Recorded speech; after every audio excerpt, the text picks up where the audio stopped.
Fields flings. That's Main Street. He scores! What's up, Chicago? How you doing this morning? We're just coming to you live with a very special edition. We're going to have Tom Waddle on in a little bit. I'm very excited to have Tom Waddle on, one of my favorite receivers of all time, ChicagoBears, and listen to his shows on the regular. I'm just going to ask him a couple of questions about the Hall of Fame and what it means to him to have three of his brothers in there with Peppers, Hester, and, of course, Mongo.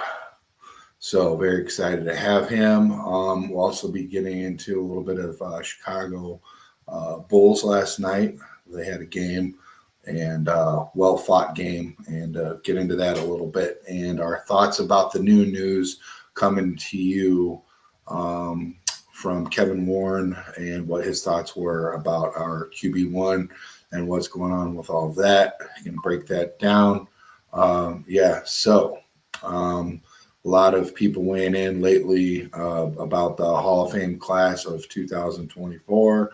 And finally, glad to see our man Hester in there, who did it to the greatest of all. I mean, he totally revolutionized the game.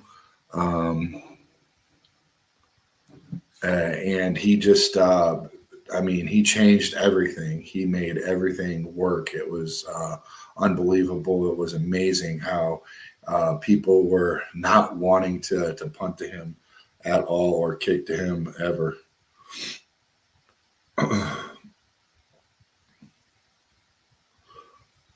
So 1 second, please. I'm trying to get this off.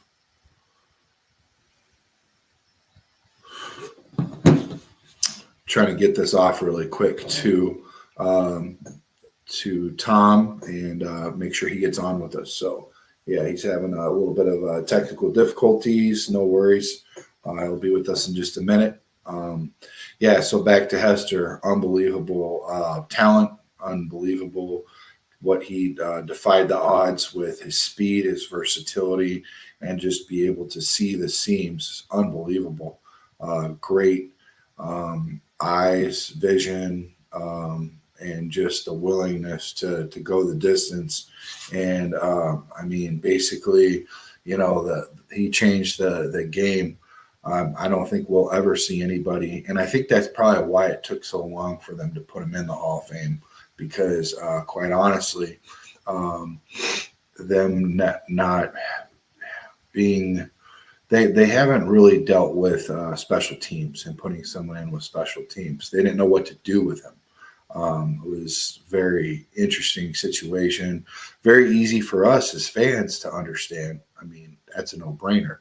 But for them, they really didn't know what the heck to do. Now, Peppers is an unbelievable, freakish athlete.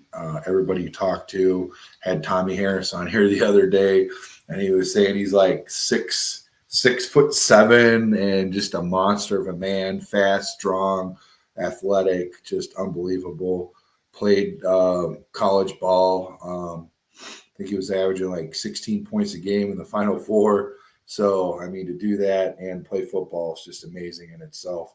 170 sacks or something like that, bunch of tackles, great athlete. Was so glad that he was able to join us after his long stint with the Panthers in Chicago. A little disappointed that he went with the Packers, but got to go where they'll pay you the money. So I think I'm going to go ahead and put Tom on speakerphone on my phone because he's having trouble with the link. So we'll just have him call in. Not a problem.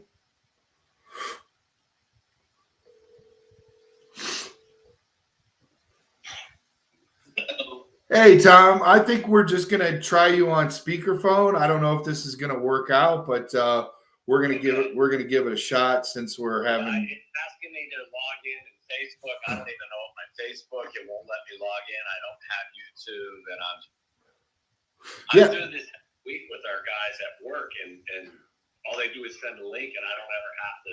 I just click on the link. For StreamYard? You guys use StreamYard? Yeah. Wow. Yeah, I don't know what's going on. Maybe it's because you're using a different browser or something. Yeah, I'm on Google, so I don't even know. Are you on the same browser that you normally would use at work too? Yeah. Wow, that's interesting. So, Yeah. okay. So yeah, let's just go ahead and get into it. I got you on the phone. We're live right now, and thank you for joining us. Thank you for Sure. coming on the show.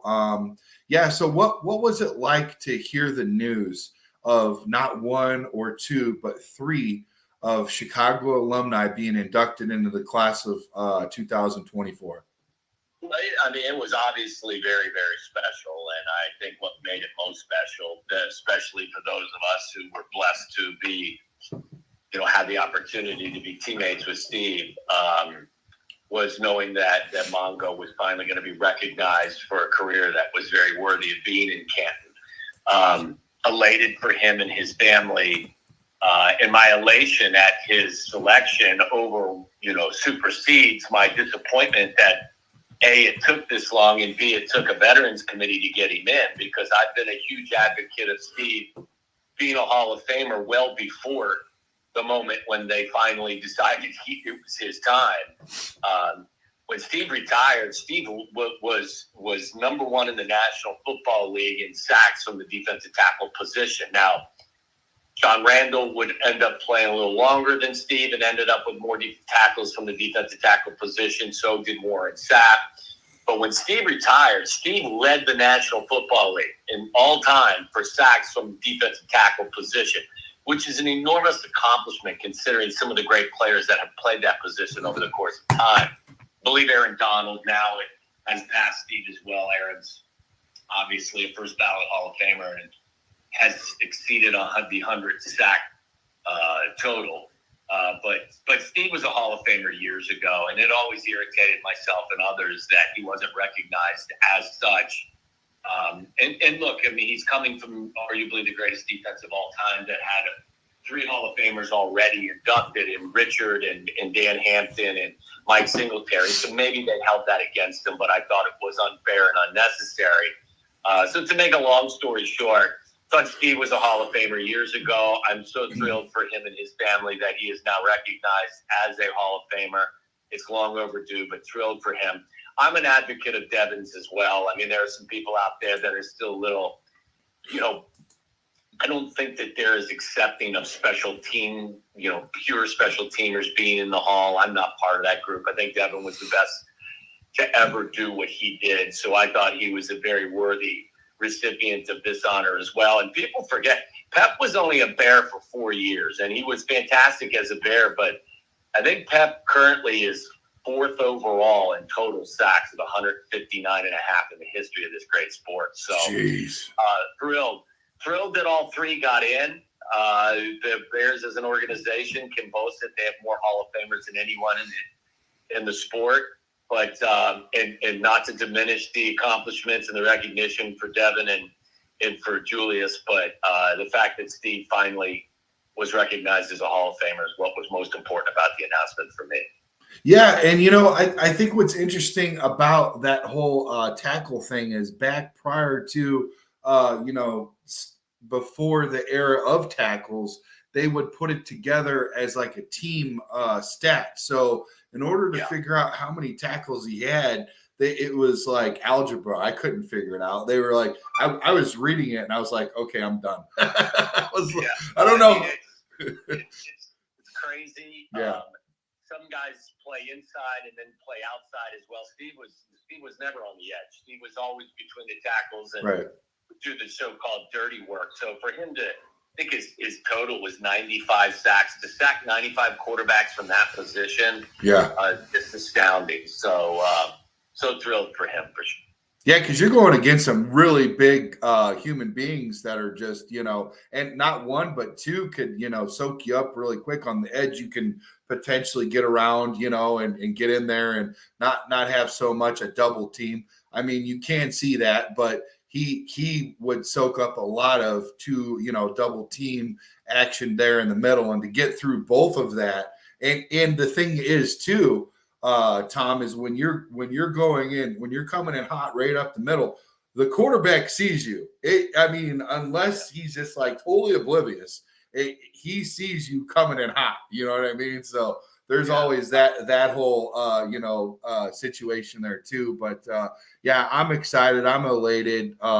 Misty, she was there in Vegas. She sent me a bunch of pictures. It's all over Instagram. If you're on Instagram, you can check out all those where she met Michael Irvin and a bunch of guys that she was. Hester, she met Peppers. It was really cool to experience it and see what she was going through, and then obviously to get up there and accept the honor for Steve, and then also be able to watch all that take place at his home. There was like a select, only the players, and I think Brian McCaskey was there and a couple others that were there too. But then in another room, I think they had like a total of like 50 like friends and fans and whatnot in like his living room and stuff, just watching the whole thing go down. So it was really cool. And I mean, talk about his will to live, Tom, to be able to finally accept this award and be a part of all of that. I mean, that is a fight in and of itself, ain't it, Tom? Yeah. Well, look, I mean, I think it would be a unanimous vote for the toughest teammates you've ever had, the most passionate teammates you've ever had, the most dedicated teammates you've ever had. And look, there are so many guys that are so deserving of all of the accolades. But I bet you that, certainly Hampton and Richard and Mike, who are all Hall of Famers as well, would tell you that their life and their job as NFL players was made significantly easier by Steve's presence and by Steve's performance. So I think there's a true appreciation for him. Everyone knows him as arguably the toughest human being we've all met. I think the fight that he has put up has been admirable. It has been inspiring. Yeah. And, I don't know that there's anyone that I know that has the mental, physical, and emotional fortitude to go through what he's gone through and maintain this fight and make sure that, he was able to witness this much deserved honor. So it's heartbreaking in a lot of ways, Brandon, to watch it. Yeah. But it's also so damn inspiring. It's crazy. So it's just the series of emotions that I think everybody goes through when they watch all that has transpired, and finally then to be honored rightfully so as a Hall of Famer. I think it's pretty overwhelming for everybody, I'm sure. Do you have any stories, or like one story of each guy, or maybe Mongo, that you'd like to share with us really quickly while we have you? I just know from Steve was the guy. It's so funny because when I got into the Bears in 1989, I was undrafted free agent. I was nobody. I was 13th on the depth chart at the wide receiver position. I was dead last. Nobody knew my name. Nobody had any interest in who I was. Nobody thought anything about me. And I can remember walking into my first meeting in minicamp and walking down the steps at the old Hallis Hall, and it was like walking into some sort of football dream, because Jim McMahon was still on the team at that time. We traded him to San Diego during that training camp, but Hampton's there, Jim Culver's there, Jay Hilgenberg is there, William Perry's there, Richard Dent is there, and all the Van Horn, everybody is there. I think even Matt Suey was still on the team at the time. But the one guy that scared the hell out of me more than anybody was Mongo. And he wasn't a mean-spirited guy about it. He wouldn't acknowledge you. I mean, you had to earn, and there were other guys that were like that, but just his presence and how he carried himself and his personality, it just scared the hell out of me. And I would say with Steve and with Dan Hampton, the two Hall of Famers, what I'm kind of most proud of was by the time I got to 91 and made the team, I think I had earned their respect And it was something that I cherished greatly. Like, they finally kind of talked to me, and I finally was no longer scared of either one of them. Hampton, famously said to me, Waddle, I think he used my name. I don't know if he knew my name at the time, but he said, small, slow, and friendly is no combination for this league. So you better get bigger, faster, or meaner. And he just kind of walked away. And Min was always kind of like, yeah, what he said. But by the time, I became more of a part of the team, they kind of treated me like a teammate. I was so very proud and honored that was part of it. And the thing that I tell most people about Steve is that everybody's, Steve, the Hall of Fame football player, Steve, the wrestler, Steve, whatever Steve did, Steve was walked into a room, and Steve was always, and is the focal point. He's got the biggest heart of any of the guys I ever played with. Like, he's a teddy bear. So, like, he'll give you this gruff exterior, but then when, working with him on the radio or television, when you go to break, he's asking you about your family and, how you're doing. And it's just, not only a great player and a great teammate, but one of the nicest guys I've ever met. And it's such a cool dynamic to have somebody that is so rough on the exterior, or the perception is that. But when you get inside, you find out that he's the biggest teddy bear on the face of the planet. And it's just really cool. That's awesome. And you know what? That speaks a lot, coming from the guy that most of us, if not all of us, consider you to be one of the toughest, if not the toughest receiver the Bears has ever had. So, I mean, for you to say that they were that tough, that's a lot, So, well, those guys, listen, what I did was, I don't consider myself, I love playing the sport, and I wasn't afraid of the contact, but yeah, my life, I was getting hit once every 8th or 9th play. These guys, like Steve, are in the trenches every single down. Right. Tangling with some of the biggest, strongest, and meanest guys on the face of the planet. So the toughness that may be exhibited by a wide receiver pales in comparison to what these guys were forced to kind of take on a day-to-day out basis. Man, you're always humble. And, we appreciate you coming out to the tailgate, helping Mongo out and sign autographs. All the fans, man, they loved you. And it was like, if you didn't have to get to the airport to pick your family up, I think you probably would have gave your whole day, because you actually, I could tell you were really soaking it in, enjoying yourself too. It wasn't like, like something that you were like begrudgingly doing, you know what I mean? So, well, first of all, listen, we would all of us who, have a connection with Steve would do anything for him. Right. It's not, and beyond that as well, the connection that all of us as former or current players have with this great fan base is truly something special. So I do not take it for granted in any way, shape, or form. Yeah. Hey, listen, we've already had you on for 13. I think we got maybe a couple minutes more.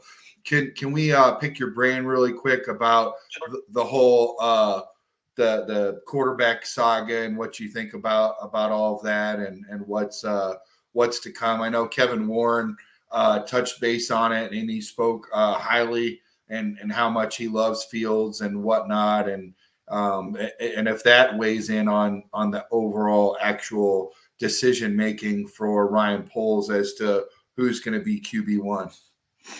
Yeah, I mean, listen, I think Kevin Warren said a lot of things that a lot of people agree with. I don't know how you can't like Justin Fields. He's right. a good young man. He carries himself with class. He's a hard worker. He's a great leader. He's a fantastic teammate. And he's done some good things. I don't think that any of that factors like that.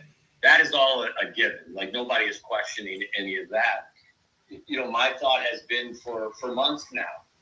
For me, the evaluation is difficult, but the decision is easy for me.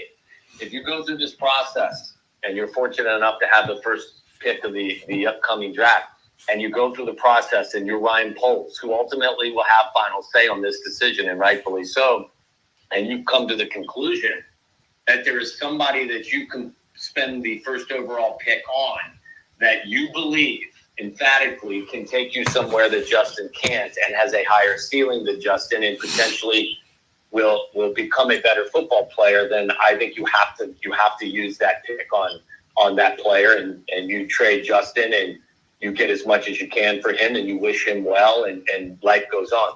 That's business in the NFL. If you go through the evaluation process and none of these quarterbacks cross every T and dot every I and check every box, and you're not 100% certain that guy you're selecting first overall is going to be a better player than Justin, then I would advocate for trading the pick, moving forward with Justin, making your team better, and keeping your options open going forward. So for me, it's really simple. Like if Ryan Poles comes to the conclusion one of these quarterbacks is worth the first overall selection and he has to have him, then you got to make the pick regardless of how much you appreciate who Justin is. Yeah, and what would that mean for you? I don't want to put you on the spot, but I am curious because I like how you think. I listen to your show, you and Sylvie's show daily, and I'm kind of curious as to what you think about where we should go with this. Well, listen, it would be, and I've said this all along. I am not a college football quarterback expert. Right. I've watched all the film of Justin's play. I have not watched anything of Drake May or Jaden Daniels or Caleb Williams other than watching them play on Saturdays. But do you feel like it kind of helps with your expertise, your receiver eye, you know what I'm saying, if you will? Do you feel like that is kind of like goes into it? I would tell you, like, I don't profess to know it all for sure, but I do kind of, like I've said to people, I'm not an electrician, so I can't wire your house, but I can probably look at film and tell you what should more than likely go on. Look, I think, as I said, I think Justin at the end of the season was a better football player than he was at the beginning of the season. There was tangible improvement. I don't deny any of that.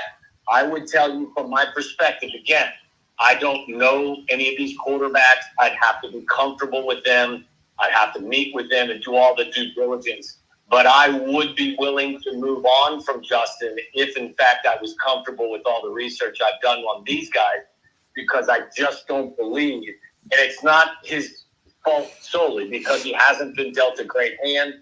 You know, the group around him in the offensive huddle hasn't been great. Obviously, he didn't find common ground with the offensive coordinator. So it's been difficult. It hasn't been all his fault. No. But quarterback play just has, in my opinion, hasn't been good enough, consistently enough, for them to forego drafting someone first overall if they believe that guy's a better player.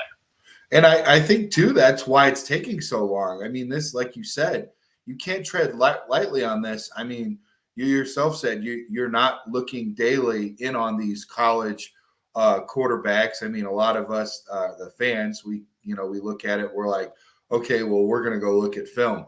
Well, film is YouTube. Film is highlights, ESPN stuff. You know what I mean? So the score, whatever. You know, it's not real actual film like what they're looking at. So, it's there's a lot into it, and I think that might be the real reason why they haven't made this decision yet. And if you're going to keep your poker face on, you're not going to say which way you're going to go, because then the value of your draft picks diminish if you already know if I'm going to keep my QB1 or trade him off, right? So it's kind of like I've said as well. Like, look, I've been very consistent with how I feel about this.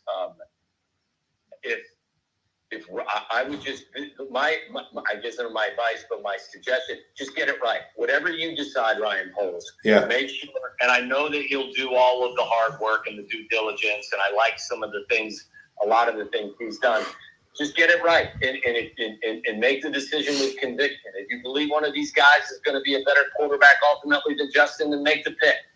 If you don't believe that's the case and it's not in your heart, and you want to move forward with Justin and build the team with him, then just do that. But as a fan and someone who follows the team closely, it's really simple to me. Just, you got to get it right. Whatever decision it is. Yeah. And I think we're headed in the right direction. I think we're building the right way. I wish we could spend a little bit more time in the trenches, you know, as a former left tackle. I always like to do that. And you look at how they built Detroit, you know, they went out and got Sewell at guard, and then they built also obviously on the defensive side of the ball too in the trenches. And I would say that's how the 85 Bears, they got it right. You know, offensive line, you mentioned a couple offensive linemen there, and obviously some well-known defensive linemen, and that's really where it starts. And I feel like, as Ryan Poles, offensive lineman, in the NFL, and Cunningham too is first ever assistant GM. He was offensive lineman in the NFL. I think that speaks volume, and I think they're going to get it right. There's just so many blaring holes, so you can't only do so much patchwork, in 1 year, year two, whatever. But I think regardless of who the quarterback is, we're heading in the right direction. I personally, Tom, I would like to see us go back from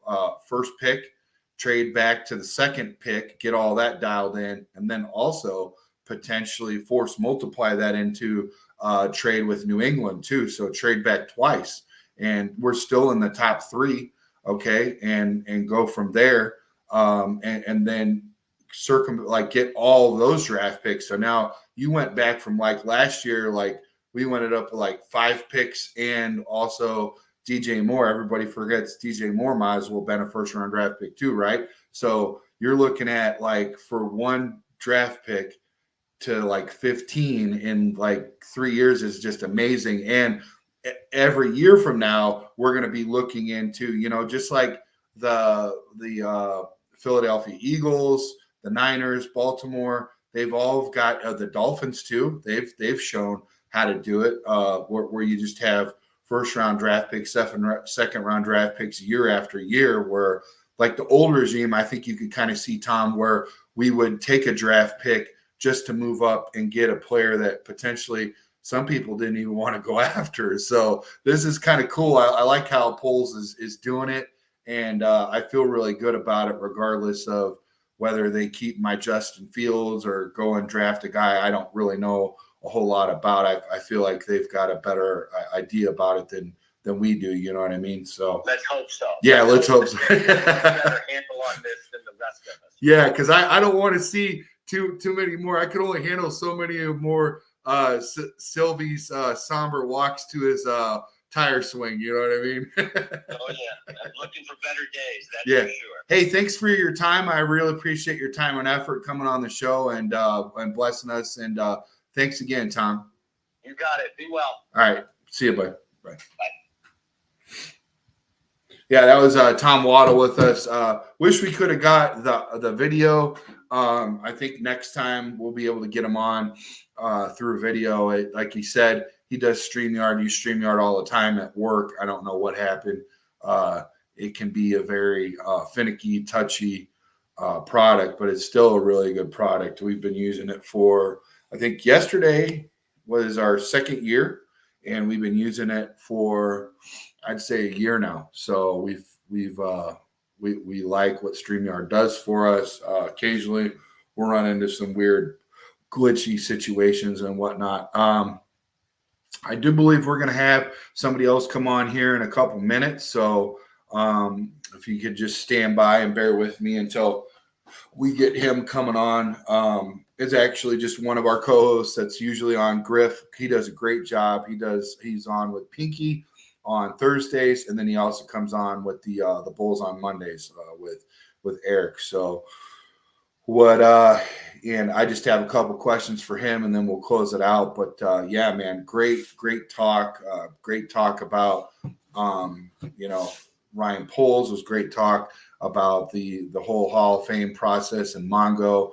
How much he means to us and our podcast. And Misty, shout out to Misty for all that she does for her husband and for her daughter, and being there in that fight with him every day and going through his fight against ALS and finally make it to the Hall of Fame, and being there to accept his award on his behalf. So that was really cool. And let me see where Griff's at real quick. So I do want to jump over really quickly over to the Bulls. I was really impressed with how well we fought. And, I looked at the first 2 games that we played against Cleveland. And Cleveland's got a team that's up and coming, rightfully so. They've traded a lot away back when they traded away for LeBron away and got quite a big hole there. I like what they're doing. I think Donovan is a phenomenal player, rightfully so. He's been very, very crafty. I love how he can ISO and make points and also pass. He's a really good passer, shooter, scorer. Like I said, he's good at ISO, and interesting to see how that team is developed.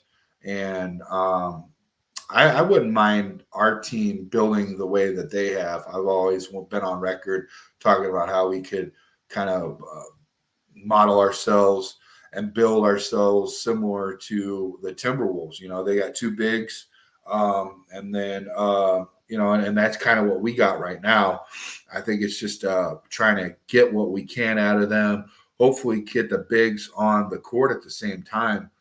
I mean, the other night we had to run two bigs, and we ended up winning that game. And I thought that was one of the best games that we had because I just can't see how, you would bench either of the bigs that we have. I mean, honestly, you look at those two guys, and they do really good work. Drummond, he gets all those darn rebounds. He fights low. He plays a true five.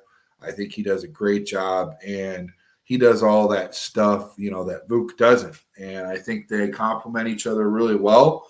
And it's just a matter of getting that scheme going and getting it going to where you can use both of them at the same time. So I thought that was really cool. I think Kobe being able to take, that shot at the end there, of course, it didn't go the way we wanted to, but it was still cool to see him have that confidence and us give him that space to go ahead and take that shot. So we're only 2 games behind 500 last night, so it would have been nice for us to pull that off. Fortunately, we weren't able to do that. But I could see this team staying together and being more of just a play-in team if we get it right. So I don't know what that's going to be with Billy Donovan or whatever, or if we're going to have to move some people around. I know having a superstar on the bench take the rest of the year off, that doesn't help us out. So, but it's interesting to see that even with that superstar on the bench taking the rest of the year off, we're still in there. We're still fighting, and we're not just giving up. So if we had that defense, dialed in, we would definitely be in some of these games. That's for sure. So, because we got enough offense, but so basically it's just Bears right now. Pitchers and catchers reported. Kind of excited to see what happens with our pitching rotation as far as the Cubs go. I know the Sox, they're really trying to figure out what the heck's going on over there. They don't really have a whole lot as far as a rotation. Seems like they're getting rid of everybody, and I think they actually might end up by the trade deadline when somebody's, desperate. I think that might be where they actually have the one ace, get traded off. So they by the end of the year, they might look like an entirely different team, and you look at them for the last few years, and I look at the Sox and I said, geez, oh Pete's, man, if the Cubs or anybody had the firepower and the stars that they had, I mean, they had so many toys and so many weapons. It was truly special to see all those players on the Sox. I just wish they could have done more with it. It's just plagued by injuries. I don't know, just bad timing. It just never got off the ground. And I don't know. It'll be hard to say if they'll ever have that type of weaponry and that team together again. I mean, honestly, but yeah, it's a really exciting time to have pitchers and catchers to report. Excited that Connor Bedard is actually back out on the ice again. So that's cool just to see him skate. Not saying that, we even have to rack up any wins, but, with him out there, it's definitely possible that we could get some more wins. Without, it's been rough. Not going to lie. Really haven't even been paying much attention. The Blackhawks went from on my radar to off my radar very fast once he had that injury. So, yeah, some new things coming down the pipe. I know there's quite a bit coming up here. Let me see if I can pull up the schedule for the Bears here in a little bit. I had it ready. I know there's some big stuff coming up, and I wanted to talk about that. I think pretty soon we're going to come into the franchise tag. I think that's coming up. That's the first thing that comes up in the off-season schedule. So let's see here. Here we go. Okay. This is from Bears Wire, by the way. I just looked up the Bears Wire by Alyssa Barbieri. She's been on before on our show. She does a great job. Great analyst. February 27th through March 4th is an NFL scouting combine. So that's huge. That's real important. That's a good time. A lot of us pay attention to that down in Indianapolis. So it'll be pretty exciting. Franchise tag deadline is March 5th. So we'll be able to see if we're going to go ahead and franchise tag JJ if we can't get a deal done. March 7th is college pro days. That's when those begin. So that'll be cool to see. That's where the NFL GMs, coaches, and scouts will get up and get a close look at top prospects in the draft class. You get a closer look to see what's really going on. And then March 11th through the 13th is where our free agency begins. I think that's where polls will be on the phone, checking out, looking at those linemen, seeing if there's anybody out there we could potentially get and also help better shape our draft. What we're going to be looking at as far as the draft goes, who we're going to be looking at into the draft, because once you get your free agent, you get your free agency needs and they get that well-rounded and whatnot, pick up some of those players, then it helps you better see who you're going to get in the draft for 2024.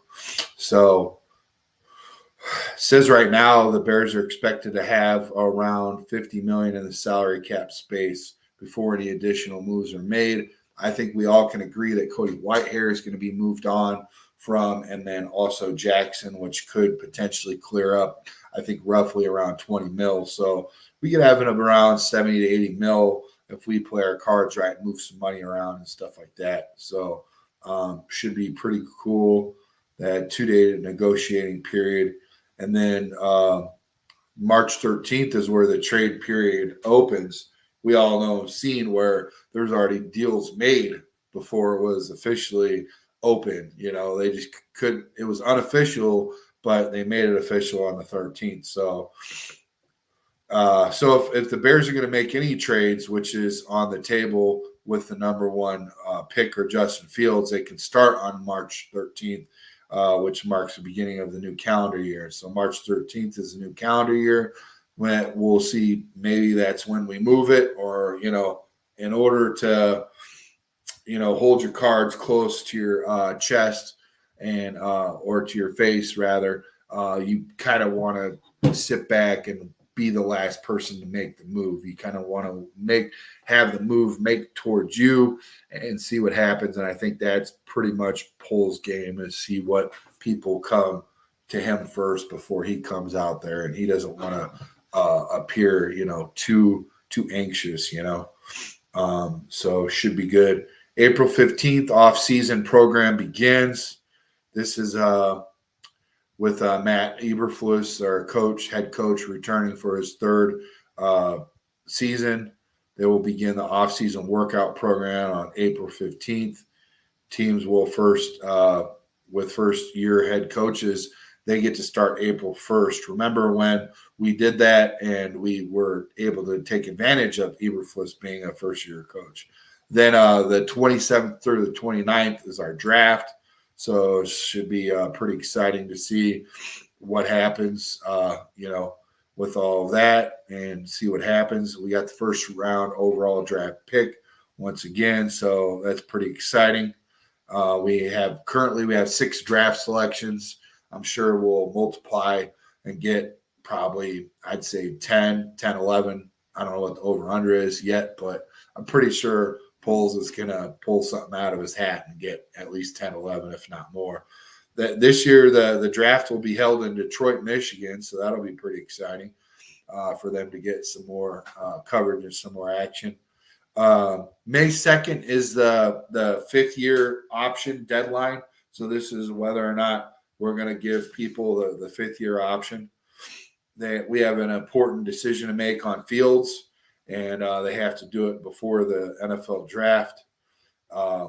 So if the Bears elect to stick with Fields and trade the first round overall pick, they'll pick up Fields' 5th-year option.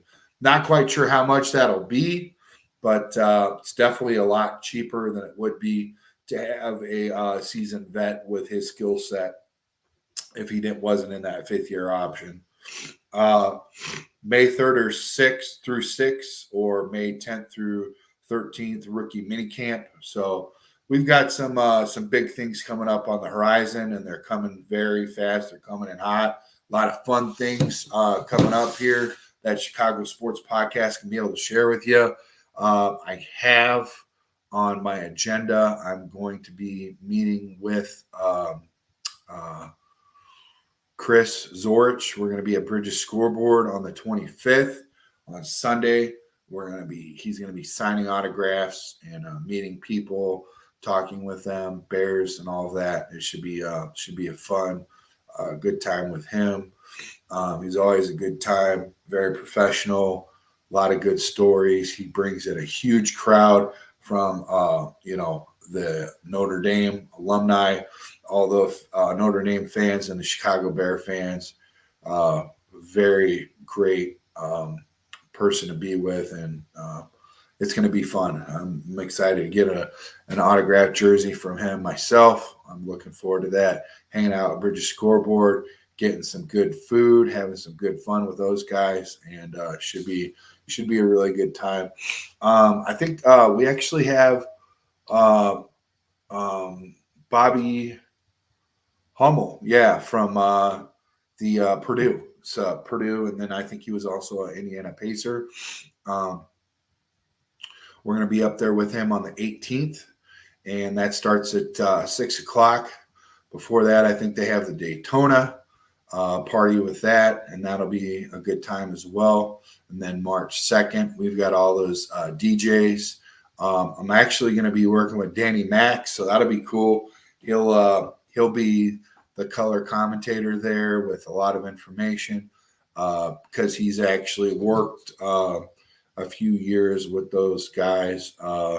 One in particular, he worked at the Loop with Rick from 88 through 92. So that should be a fun event, and I'm looking forward to working with him. I think that's March 2nd. So we got some fun events coming up, some live events. So stay tuned with us.